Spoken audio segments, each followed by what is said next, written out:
Collective noun সমষ্টি কি বোঝাবে? 1 নম্বর সমষ্টি বোঝাবে, কোনো একজনকে ইন্ডিভিজুয়াল বোঝাবে না বা কোনো জাতিকে বোঝাবে না, সমষ্টিকে বোঝাবে, তখন তাকে বলা হচ্ছে তোমার কালেকটিভ নাউন।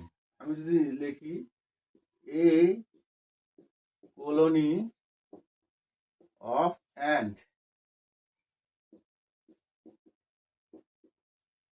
এটা হচ্ছে তোমার কার? এটা হচ্ছে পিঁপড়ের দল, পিঁপড়ের দল।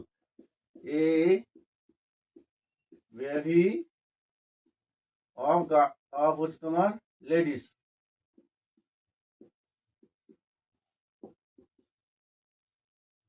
এই যে একটা গ্রুপ, মহিলাদের দল, পিঁপড়ের দল। 3 নম্বর তারপর লিখলাম এ গ্যালাক্সি অফ স্টার, স্টার তারার ঝাঁক। এই যে এইগুলো হচ্ছে একটা করে সমষ্টি বোঝাচ্ছে, এগুলোকে কালেকটিভ নাউন বলা হয়।